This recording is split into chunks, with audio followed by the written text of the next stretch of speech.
투자자 미팅하다가 카드사 광고를 로켓에 한번 해보자. 그래서 앞에 잘 날아가면 로켓 혜택 딱 해가지고 하고 뒤에 터지면 혜택이 팡팡 해가지고 이제 혜택이 오히려 팡팡. 그 화면을 자료로 쓰는 거지. 팡팡. 오히려 좋아하면서 이제 혜택이 팡팡해서 시원하게 터져준다. 일부러. 그래서 그 크리스토퍼 놀란 감독처럼 네. 실제로 광고 화면을 만들기 위해서 진짜 터진 거예요. 실제로 이게 일부러 일부러 오펜하이머 같이 진짜 터트리는 거야. 일부러 와. 야, 이 국내 역사상 가장 비싼 광고다. 괜찮네요. 이거 괜찮네요. 인사 시간도 많습니다. 여러분의 시간을 낭비해드릴 느리지만 쿨한 과학. 랩미팅입니다. 반갑습니다, 교수님들.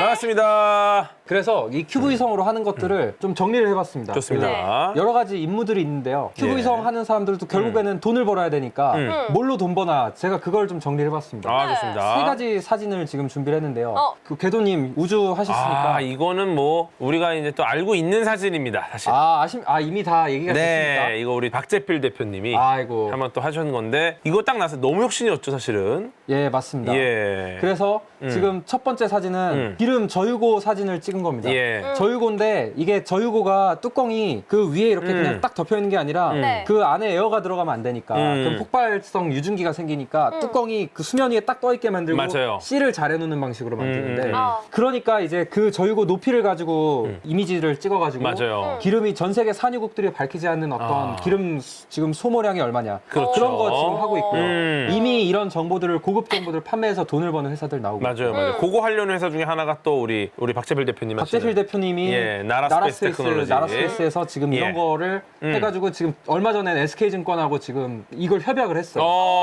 SK증권의 애널리스트들한테 이런 정보들을 파는 지금 협약을 체결을 했어요. 좋네요. 그러니까 이미 우리나라에서도 지금 조금 늦기는 했지만 그쵸. 일어나고 있다는 겁니다. 우리나라도 이런 고유의 정보들을 활용해서 돈을 버는 그런 회사들이 지금 나타나고 있고 맞아요. 사실 어떻게 보면 우주 기술이 중요한 게 아니라 이 우주 기술을 적당히 알고 있으면서 그러면 이런 거 비즈니스 해볼 수 있지 않을까? 맞아. 이런 거 하는 사람들이 지금 우주 쪽에 더 필요해요. 이 어플리케이션이 대박이 나올 수 있는 겁니다. 와, 맞습니다. 이런 것도 된다고? 이런 그렇죠. 게. 그렇죠. 예. 그런 기상천외한 아이디어들을 실현할 수 있는 플랫폼이 소형위성인 겁니다. 왜냐면 그런 거 하는데 전혀 부담이 없으니까. 야, 그러니까. 이거 찍어봐. 그러면 그래, 한번 찍어보지. 해서 예측이랑 맞으면 그게 이제 돈이 된다는 걸 바로바로 밝혀낼 수 있는 거예요. 그러면 이제 내가 내 아이디어로 돈 벌 수 있는 시장을 그쵸. 더 가볍고 빠르게 만들 수가 있다 그쵸. 하는 거고요. 두 번째 사진은 뭐냐면요. 유동인구를 예측을 할 수가 있습니다. 아. 사람들이 어디에 되게 많이 모이고 누가 어디에 있다가 어떻게 이동하고 왜냐하면 이 소형위성의 가장 중요한 게 실시간성입니다. 맞아. 위성을 많이 올릴 수가 있기 때문에 동일한 위성군이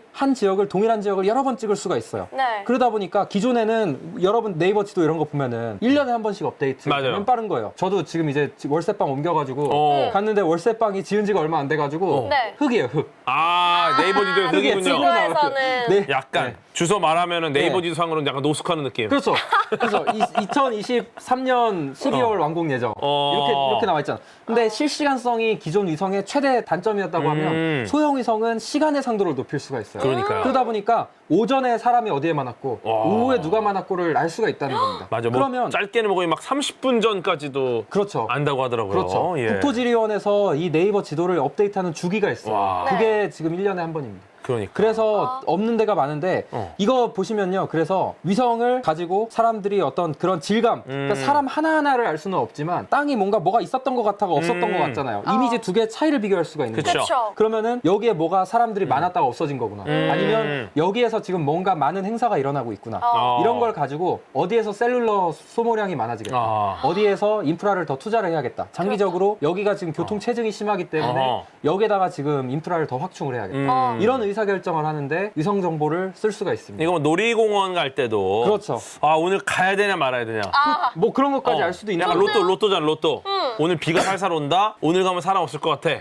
근데 그 생각을 다 해. 그렇죠. 그렇죠. 그래서 생각보다 사람이 몰릴 때 있거든요. 그렇죠. 이런 걸 우리가 피할 수도 있고. 지금 그거를 팀에 찍어가지고 가는 거 이런 되게 어떻게 보면 2차적이고 간접적인 정보들로 그쵸, 간접 그쵸, 추정했다고 하면 이제는 직접적으로 그게 눈에 딱 보이기 때문에 그러니까 눈치싸움 안 할 수 예, 있다는 겁니다. 직관적인 지금 정보 예. 판단이 가능하다는 거고요. 그 다음에 이제 마지막 거는 국가 안보하고도 이게 관련이 있습니다. 어허. 지금 이거는 미국의 언신랩스라는 회사에서 하고 있는 건데 누구도 지금 본 적 없는 정보를 탐지한다 해서 회사 이름이 언신랩스예요. 오. 뭐냐면 지금 우리나라 예를 들면 들면 불법 네. 어선들 조업하러 막 내려오잖아요. 아, 그렇죠. 근데 기존에 그 어떻게 했냐면 그 어선에 저기 AIS라고 있어요. 예. 그러니까 그 어선 위치 추적 장치라는 게 있는데 네. 그거를 이제 끄고 들어오면은 자기네들 무전 그 신호 활용할 때 그냥 누가 무전을 켰구나라는 것만 가지고 해경이 이제 전파 삼각 측량해가지고 찾으러 가는 거예요. 그러니까 이게 망망대해서 그거 하기 쉽지 않잖아요. 그쵸. 그리고 이게 레이더에 안 잡히는 작은 배면은 잡히지도 않아요.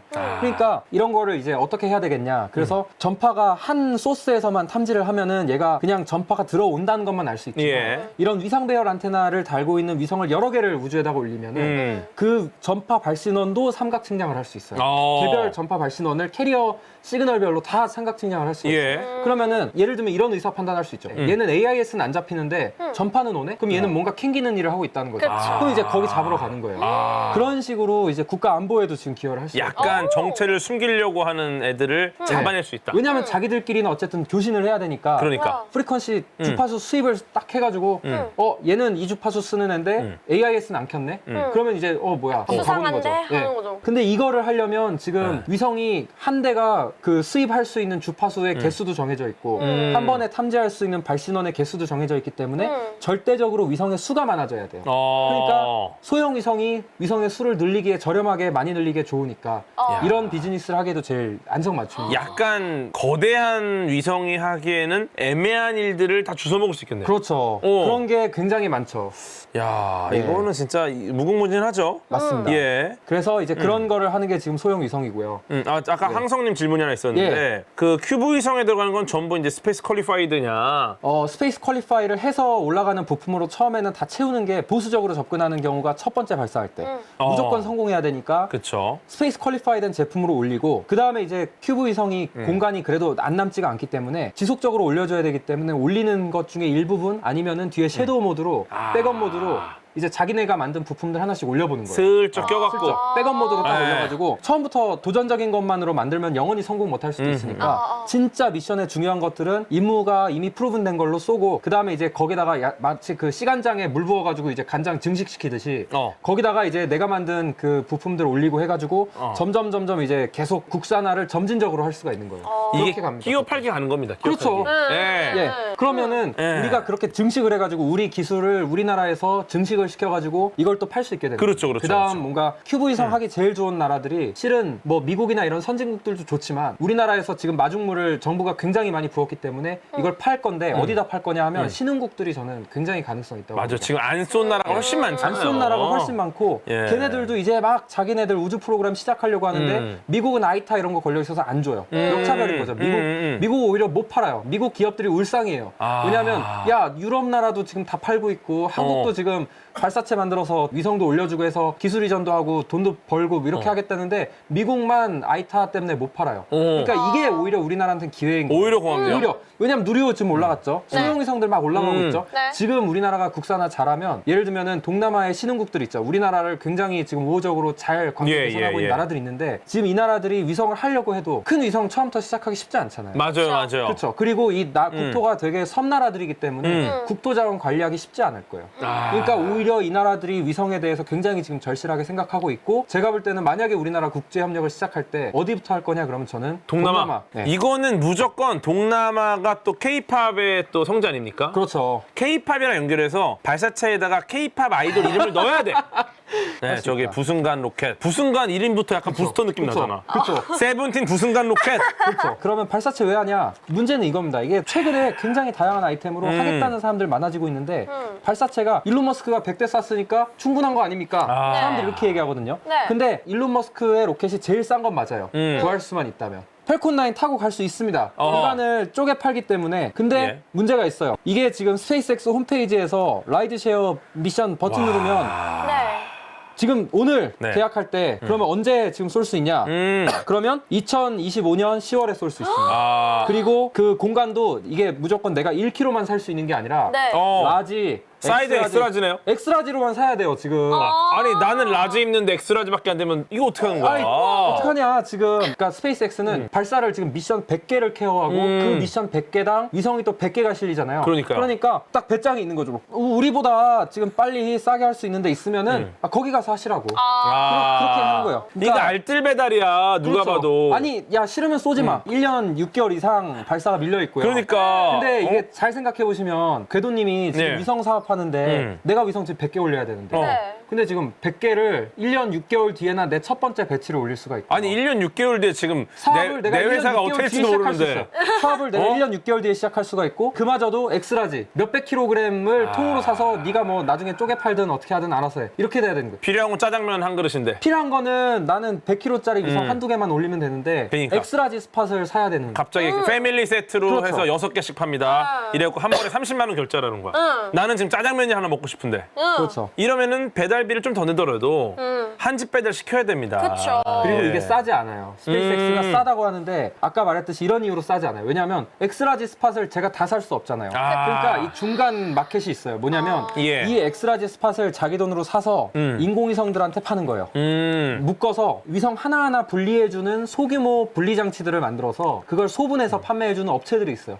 걔네들이 이제 수수료를 받아서 아, 약간 에어비앤비 같이. 그렇죠. 또 요트 시간 걸리겠네. 소매상이 있는 거예요. 소매상이 있는 거예요. 그러니까 좋은 말씀 해주셨네요. 포워더가 있고요. 야. 그 포워더들이 지금 돈을 벌어요. 얼마 버냐? 예. 키로당 이 사람들이 뭘 해주냐면요. 큐브 위성 하나하나가 다 퀄리파이가 돼야 돼요. 근데 스페이스X는 한 번에 100개씩 쏘니까 보통 이제 발사체가 올라갈 때 대략적으로 한 10G 정도 중력 가속도의 10배 그 정도의 하중을 견디도록 위성을 설계하고 예. 설계가 제대로 됐고 제작됐음을 검증하고 발사체에 실게 돼 있는데 네. 네.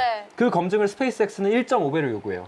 아. 15G. 50%를 더 요구합니다. 더 혹독해야 된다. 왜냐면 이게 한 개 쏠 때는 얘 신뢰도가 99%면은 전체 시스템 신뢰도가 99%가 되지만 네. 100개 중에 하나라도 실패하면 위성이 날아가다 떨어지든가 해가지고 네. 어디 페어링 치면은 이제 발사체 전체가 날아갈 수 있어요. 전체가 다 그렇죠. 위험해지는 거예요. 위성들에게 요구하는 기준이 훨씬 빡세요. 지금 그게 문제예요. 그게. 여기 들어오려면 그렇죠. 니들이 요걸로는 안 돼. 그렇죠. 요걸로 안 돼. 이 정도는 들어와야지 껴준다. 그러니까 위성들 하나하나의 신뢰도를 훨씬 더 높게 담보를 해야 그만큼의 발사 성공률이 나오는 구조다 보니까 스페이스X는 발사체 위성 하나하나한테 15G 맞춰와. 그리고 너네 이거 다운 페이먼트 50% 안 하면 예약 안 해줘. 100%이 미션을 이때 가는 것도 아닌데 그렇고 그 다음에 만약에 발사 일정을 스페이스X가 마음대로 바꿀 수 있어요. 아이고. 자기네 스타링크 써야 된다고. 그러면은 이제 오. 공간이 이제 예를 들어 없어졌다. 좀 더 얼전트한 돈 더 많이 내겠다 내가 들어왔어요. 그러면 갑자기 빼요. 야, 나 너 6개월 뒤로 더 부킹할 막 건데 이상한 핑계 대면서. 싫으면 돈 더 야, 내준다. 오늘 그날이 손 없는 날이야 막 이러면서. 그러는 거예요. 그래서 그 스페이스X가 웃긴 놈들이에요, 키로당 진짜. 지금 명목상 위키에 나와 있는 발사체 무게 22.5톤이라고 하지만 예. 일단 22.5톤을 실어서 쏘지 않고요.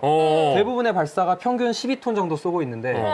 그거 했을 때 플러스 그런 소매하는 수수료 그 다음에 그런 인증할 때 요구하는 과도한 비용 이런 것들을 하니까 위성을 만들어서 쏘고 싶어도 여기에 퀄리파이 하기부터가 쉽지가 않은 야, 거예요. 이거는 진짜 말도 안 된다, 이건 진짜. 그래서 지금 스페이스X가 키로당 파격적이에요. 옛날에 5,500불이었는데 지금 올렸어요. 야, 우리가 이제 일장이니까 돈 더 받을 거야. 오. 8,000불로 올렸어요. 키로당 8,000불로 올렸어요. 그래도 예. 여전히 싸지만 포워더나 이런 걸 통하면 이제 2만 불이 되고요. 키로당. 네, 키로당 2만 불이 되고 근데 키로당 2만 불 해도 내가 검증해갖고 와야 돼요. 15G로. 중력 가속도 15배. 아니, 근데 위성을 검증해와야 되니까. 그거 검증할 거면 누가 큐브위성 만들어? 큐브위성의 강점은 싼 마이에 있는 건데. 근데 이 사람이 진짜 대박인 게 예. 테슬라도 세상에 어느 누가 차 잘 팔린다고 가격을 올려요. 그게 발사체에서도 이 사람이 일어나고 있는데도 불구하고 1년 6개월어치가 밀려 있어요. 그러니까 사람들이 알면서도 대안이 없는 거예요. 지금 발사체. 대안이 없어요, 지금 이게. 알뜰 배달 기다릴 수밖에 없는 겁니까? 이거 한 집 그래서 배달 가야 되는데. 지금 로켓랩의 일렉트론이 이제 구원투수로 나섰는데 얘네들의 강점. 아, 너네가 원하는 이 발사는 너네가 왕이야. 그쵸. 예, 너네가 한 분, 원하는 한 분. 조건 다 맞춰줄게. 한 우리가 분, 한 분. 너네가 위성 보내면 심지어 우리가 검증도 해줄게. 너네 그 컨센트를 받아서 검증도 다 해줄게. 그러니까. 그리고 너네 호텔도 제공해줘. 막 호텔. 와. 하여튼 뭐 숙박 제공, 네. 숙식 제공, 그다음에 도식 포함. 그 위성하고 발사체하고 조립하는 스케줄이 스페이스X는 100개를 커버해야 되니까 웬만큼 큰 위성 아니면 네가 알아서 와서 조립해. 뭐 이런 약간 나몰라라. 약간 서비스 정신이 네. 없어. 그냥 아니 너는 그냥 실려가는 입장이니까 그러니까, 야. 그냥 알아서 와서 해. 뭐 불만 있어? 근데 나한테는 나가? 우리 작은 것들을 위한 시. 그러니까. 나한테는 이게 세상의 전부고 제일 중요한 그러니까 건데. 당신의 그러니까. 위성 당신의 위성이 제일 중요한 only 건데. one. 그러니까. 그래서 그럼 푸대접 안 해주겠다 해서 로켓랩에 일렉트론이 나왔고요. 키로당 얼마 받을 것 같으십니까? 한 9천? 9천만 원? 어. 5만 달러 정도. 5천만 원, 6천만 원 정도 받고 있습니다. 괜찮은데? 그쵸. 그러니까 돈이 한 돈 3배 약간- 정도 비싼 대신에 아. 무조건 너네가 왕이야. 너네 일정에 맞춰주고 그다음에 너네가 원하는 궤도에 배달해주고 그다음에 너네를 위해서 우리가 발사체 스케줄도 다 거기에 다 맞춰서 해주고. 온라인에서 준비해주고 대신에 가격은 비싼 거죠. 그래서 일렉트로닉 지금 200kg를 올려주는데 키로당 5만 달러. 그러니까 100억을 넘게 받습니다. 아. 한 번 발사할 때. 작은 발사체인데. 그러니까 그래도 좀 여러 고민이 들긴 하네요. 그쵸. 어. 근데 걔도 지금 만석이에요. 2024년이 20개 발사하겠다. 아, 그래도 만석이요? 예, 그래도 지금 2천억어치 지금 발사를 이미 부킹을 와. 해놨고, 그래서 이제 자기네들 캐파가 이제 늘어나야겠다 하니까 야. 그런 철학을 계승해서 이제 뉴트론도 만들고. 이거 그러고 페페 있습니다. 스페이스 그 가능성 있는데요? 아, 페페 스페이스 가능성 있습니다. 그러니까 지금 예. 이게 보니까 페페도 가끔 웃는 짤이 있잖아요. 내가 볼 때 성공하면- 부르는 게 이거 값이야. 그래서 더 가볍게, 더 빨리 뭔가 기민하게 쏠 수 있는 게 핵심이고요. 예. 그 다음에 경제적으로 이런 작은 저렴하게. 발사체들을 쏠 수 있다라는 게 소형 우주 발사체 핵심 요소입니다. 그게 이제 발사 비용하고도 경제적이라는 게 이제 직결되는 거고요. 제일 중요한 거고요. 네, 그게 중요할 것 같고요. 근데 소형 발사체 그러면 이런 얘기 할 수 있어요. 저도 사실 다른 분야 잘 모르지만 요소 기술이 어렵거든요. 발사체에 들어간 요소 기술이. 근데 소형 그 위성 발사체를 만들 때 그냥 대형 발사체를 줄이면 되는 거 아니냐. 이제 그런 얘기들 많이 하시는데 그게 어려운 게 소형 발사체 핵심입니다. 그게 이제 저 스퀘어 큐브 로예요. 그러니까 이게 뭐냐면 적절한 짤이 없어가지고 갖고 아, 왔는데 좋아요. 네. 그 말하자면 부피랑 면적의 그 비율이 네. 대형이랑 소형에서 다르고 네. 그래서 그게 소형 발사체에서는 안 되는 몇 가지 문제들을 이야기한다는 겁니다. 왜냐하면 예를 들면 공기 저항 같은 그런 발사체가 날아가는 걸 방해하는 힘들 있잖아요. 공기 네. 저항, 그 다음에 뭔가 표면으로 빠져나가는 열 손실. 로켓 엔진이 뜨겁게 연료를 태워서 그 에너지를 온전히 다 추진력을 내는데 써야 되는데 연소실 벽으로 폐열이 빠져나가잖아요. 그런 엔진의 효율, 그 다음에 예를 들면은 발사체에 들어가는 여러 가지 전선 다발의 그 상대적인 무게 비율 이런 것들은 다 표면적에 비례하는 것들입니다. 네. 근데 표면적에 비례하는데 발사체에 들어가는 연료 양, 그러니까 내가 낼 수 있는 총 에너지는 연료 양에 따라서 정해지잖아요. 부피와 질량은 딱 정해져 있는데 그 안에 담을 수 있는 연료, 에너지. 근데 얘가 그걸 써가지고 가는 동안에 그 손실 요소들은 다 표면적에 비례하는데 사이즈가 작아지면 표면적은 길이의 제곱에 비례하고 부피는 길이의 세제곱에 비례하잖아요. 사이즈가 커지면 자기가 갖고 있는 표면적 대비 부피는 기하급수적으로 커집니다. 정확히 말하면 그 길이만큼 비례해서 커지겠죠. 발사체가 사이즈가 10분의 1로 작아지면 그만큼 얘가 내야 되는 에너지 중에서 손실로 빠져나가는 수수료들은 커진다는 걸 의미합니다. 그러니까 발사체의 효율이 낮아지고 얘는 가뜩이나 소형 위성들만 올릴 수 있는 그런 발사체로 설계를 했는데 결국에는 효율이 낮아진다는 얘기예요. 근데 경제성을 따지고 만든 발사체가 대형 발사체가 뭔가 갖고 있는 단위 질량당 효율보다 안 좋다? 그러면 이제 그걸 어떻게 극복을 해야 될 것이냐. 이게 소형 발사체를 위한 기술의 출발점입니다. 전혀 다른 얘기가 된다는 거죠. 그렇죠. 작아지니까. 그러니까 기술의 적용 포인트가 달라지는 건 아니고요. 그러니까 네. 고성능 로켓 엔진, 뭐 동체도 최대한 가볍게 만들면 좋고 재사용도 당연히 해야겠지만 그것들의 어떤 절실함과 그 절실함이 작게 만들 수 있다는 그 어떤 기회와 맞물려서 어디로 튈 것이냐. 그게 사실은 소형 발사체에 적용되는 솔루션의 약간의 차이점들이라고 보시면 되겠습니다. 클 때 고려해야 될 것도 작을 때 고려해야 될 거랑 마찬가지로 다 똑같이 고려를 해야 되지만 그렇죠. 가볍고 튼튼하면 좋겠죠. 그렇죠. 그렇죠. 근데 작아질 경우에는 전혀 다른 문제들이 또 생긴다는 겁니다. 작아지면 예를 들면 이런 예. 거예요. 예를 들면 로켓이 올라가야 되는 태양 동기궤도 500km SS로 예. 올라가기 위해서 수평으로는 한 2,500km 정도 날아가고요. 네. 그 다음에 500km 고도로 날아가는데 이게 발사체가 날아가는 동안에 상태 정보를 받아보고 문제가 없을 때는 자폭도 해야 되고 이런 장치들이 들어가거든요. 근데 그런 것들이 지상국 수천 킬로 떨어진 지상국하고 통신을 해야 되는데 전력을 만들어내는 배터리 무게, 그만한 신호감도를 갖는 텔레메트리 트랜스미터 무게, 안테나 무게 이런 것들이 대형 발사체에서는 아무것도 아니었어요. 소형 발사체에서는 그런 무게들조차도 버거워진다는 겁니다. 작아지니까 그것조차도 예. 너무 중요한 요소예요. 예. 원래 작으니까 티가 안 났었는데. 그러니까 우리가 다뤄야 되는 지구의 스케일은 그대로인데 내가 작아졌잖아요. 그러면 하나하나의 문제들이 여기에 가해지는 그런 부하들 이런 것들이 다 커진다는 겁니다. 미니카 접어보셨어요? 종이로 접는 미니카 있어요. 예. 이게 생각보다 굉장히 정교한 종이 접기가 들어갑니다. 네. 근데 A4 용지로 미니카 접을 때는 생각보다 예쁘게 접기가 쉬워요. 근데 학종유로 접잖아요. 원래는 클 때 쉽게 접었던 부분들이 그쵸. 아예 안 접힙니다. 손톱으로 비비고 뭐 이게 중요한 게 아니라 그냥 너무 작으니까 종이 자체가 안 접혀. 이런 문제들을 고려해야 됩니다. 작아지면은. 맞아요. 또 되게 중요한 지적해 주셨는데 제작성의 문제도 커집니다. 말씀하신 게 제가 볼 때 제작성의 문제라고 생각을 하고요. 가장 큰 제작성에서의 문제는 예를 들면 누리호에는 사람이 들어가잖아요. 내가 들어가서 배선 작업하고 나오고 맞아. 맨홀이 사람이 들어갈 수 있는 그 그러니까. 맨홀에 들어갈 수가 있으니까. 근데 소형 발사체는 조립이 안 돼요. 그 안에 들어가서 사람이 조립하면 얘는 나올 수가 없어. 그리고 아니 안쪽에 드라이버가 네. 들어가야 조일 거 아니야. 그렇죠. 근데 안 들어간단 손이 안 말이야, 들어가. 이게. 손이 진짜 안 이게 들어가. 우스운 문제로 보일 수도 있는데 로켓이 작아지면 손도 안 들어가고 사람이 조립하고 나올 그러니까. 수가 없기 때문에 조립의 그 토폴로지를 바꿔야 돼요. 맞네. 네, 부품들이 이미 다 조립돼 있음에도 동일한 성능을 내야 되고 열 전달 손실도 감수하고 로켓을 만들어야 되고 그럼에도 대형하고 뭔가 비등비등한 단위 질량당 효율을 낼 수 있어야만 비로소 팔리는 경쟁력 있는 그런 발사체 상품을 만들 수 있어요. 그러니까요. 그러니까 사실 이게 큰 대형 발사체들이 고민하는 문제랑은 또 전혀 다른 고민거리가 있는 거고 그렇죠. 이런 것들을 해결하는 아이디어들을 지금 전문가들이 막 내고 있는 겁니다. 그렇죠. 예. 그런 것들이 지금 뭐 소형 발사체 여러 가지 어려움들의 어떤 기본이라고 할 수가 있고요. 예, 이런 키워드들이 뭐 소형 발사체에서뿐만이 아니라 모든 발사체에서 항상 중요한 문제지만 이것들이 가장 제가 볼 때는 중요한 문제들의 어떤 핵심이라고 생각합니다.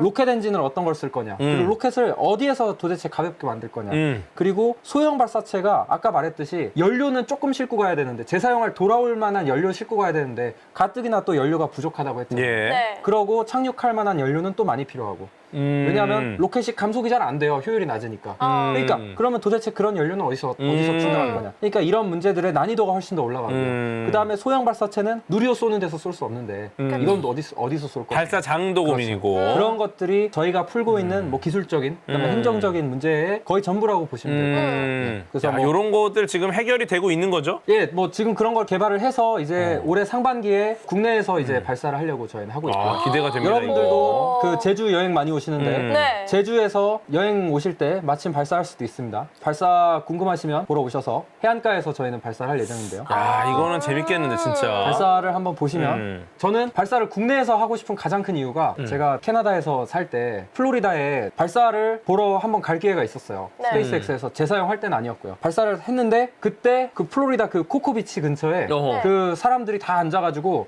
애들이 스쿨버스 타고 와가지고 부모님이랑 와가지고 앉아가지고 보는 거예요.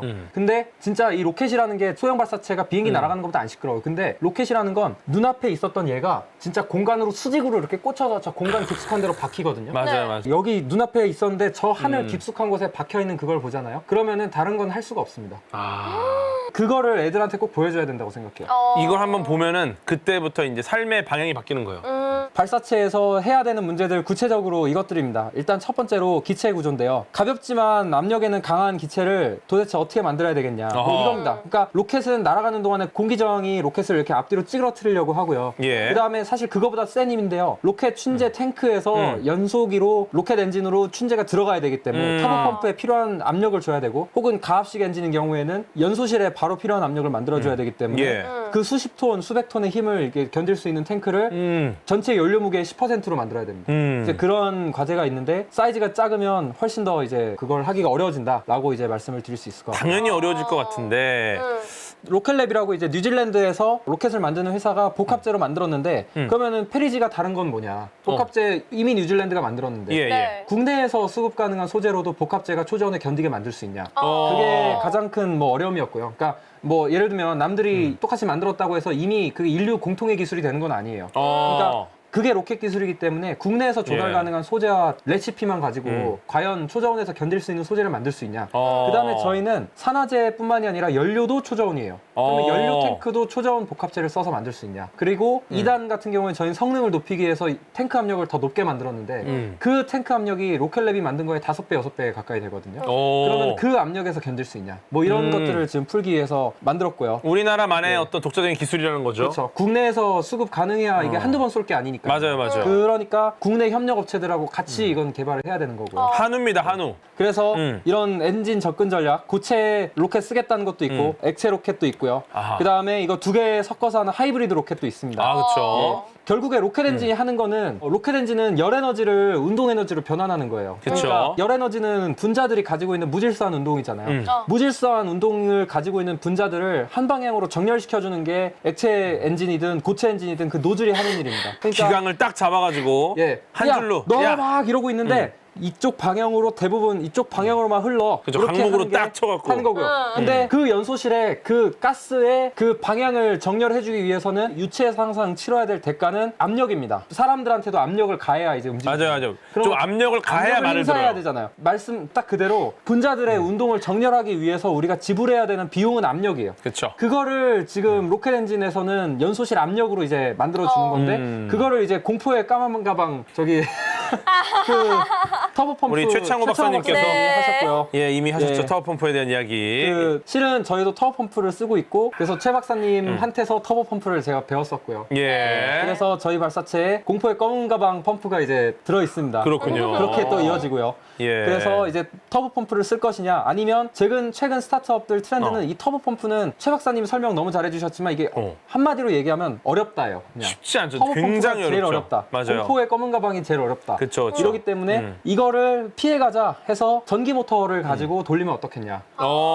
돌리는 에너지를 그냥 배터리에 저장된 에너지로 갖고 와서 쓰면 시스템이 펌프를 돌리는 시스템하고 연소기하고 분리를 시킬 수 있으니까 개통이 더 간단해지는 거다. 이렇게 해가지고 와. 최근에 스타트업들이 전기 펌프를 가지고 이제 많이 하고 있어요. 압력이 나와요, 근데 전기 펌프로도? 안 나오죠. 안 나올 것 펌프는 같은데. 100기압 가까이, 100기압 그러니까. 넘게 그냥 기본 그 정도 나오는데 예. 전기는 배터리가 가지고 있는 에너지 밀도 한계가 있고 그다음에 전기 모터가 낼 수 있는 그 파워 밀도의 한계가 있기 때문에 그러니까요. 그걸 가지고 최적으로 낼 수 있는 연소실 압력이 한 절반 정도뿐이 안 돼요. 예. 발사체 효율이 낮아지지만 스타트업이 제한된 자본으로 발사체를 만들어서 성공을 보여줘야 되잖아요. 그러니까 이제 궁여지책으로 전기 펌프를 쓰는 거죠. 근데 로켓랩도 일렉트론에 지금 전기 펌프를 써서 발사를 했지만 그 다음 발사체는 연료를 메탄으로 바꾸고 터보 펌프식으로 지금 하고 있어요. 그래야지 또 효율이 나오니까. 그래야지 경제성도 나오고 재사용할 수 있는 스로틀도 되고 그런 것들을 위해서는 이제 어쩔 수가 없는 겁니다. 근데 뭐 일정 기간 동안에는 전기 펌프도 나쁘지 않은 테스트가 되겠네요. 그렇죠. 해볼 만한 그렇죠. 예, 네. 선택지 중에 하나. 그런 선택지들이 예. 뭐 여러 회사들이 서로 다른 선택지들을 채택을 하고 있고요. 또 하이브리드 형태가 또 나올 수도 있는 거고. 하이브리드에 전기 펌프를 얹어서 할 수도 있는 거고요. 그쵸, 그쵸. 그런 걸 할 수가 있고 엔진도 네. 뭐 그렇고요. 재사용 그렇군요. 가능성도 네. 가장 뭐 중요한 키워드 중 하나인데요. 네. 소형 발사체에서 수직 이착륙 기술 개발하는 게 과연 가능하냐? 이거는 또 아까 말씀하신 것들이 또 한계가 있죠. 가장 큰 문제가 뭐냐면요. 예를 들면 이런 거죠. 연필을 책상 위에 세웠을 때 쓰러지는 거랑 전봇대를 쓰러뜨리는 거랑 보면 당연히 전봇대가 관성 모멘트가 크니까 쓰러지는데 시간이 오래 걸리잖아요. 그렇죠. 그 말인즉슨 제어기가 얘가 쓰러지는 걸 알아채고 반대로 힘을 줘서 제어하는데 걸리는 여유 시간은 무게가 커질수록 길어지는 거예요. 그러니까 사이즈가 작으면 바꿔 말하면 이 제어기가 얘가 쓰러진다는 거를 그만큼 짧은 시간 안에 판단하고 반대 방향 토크를 더 빨리 줘야 돼요.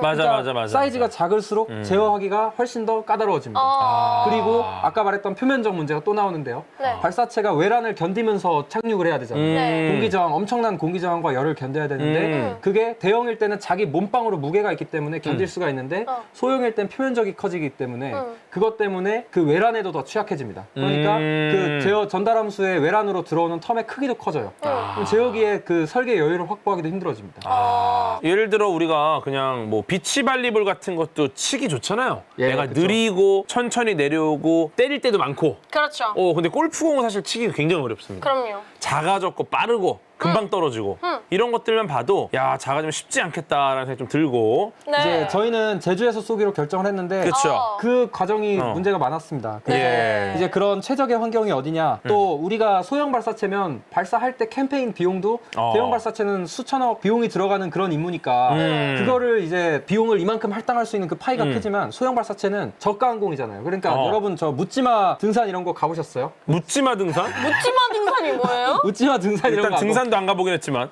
묻지마 등산 뭐냐면 2만 원, 2만 5천 원 내면 어. 버스가 오면은 그냥 타는 거예요. 그 속에 뭐 버스 대절비, 산 입장료 이런 거 다 포함되어 있는 거예요.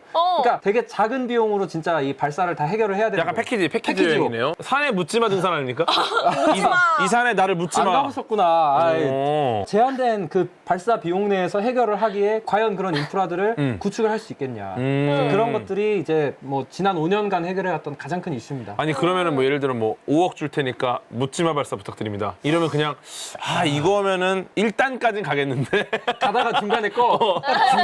야 가다가 까지 로켓 뚝 떨어지니까 쟤 저러저니까 5억이 여기까지입니다. 여기까지 딱 그만큼만. 그 여기서부터가 이제 2부입니다. To be 아. continue. 네. 뒤에 흥행을 위해서 말씀을 맞아, 드리면요. 맞아, 맞아. 터지는 장면, 아. 호버링 하다가 어디 꼬라박는 맞아. 재밌는 개인적인 가루가 것들이 되는 많죠 발사체. 지금. 이런 개인적인 에피소드가 맞아요, 좀 맞아요. 있습니다. 예. 기대됩니다. 인사 시간도 맞습니다. 여러분의 시간을 낭비해드릴 느리지만 쿨한 과학. 랩미팅이었습니다.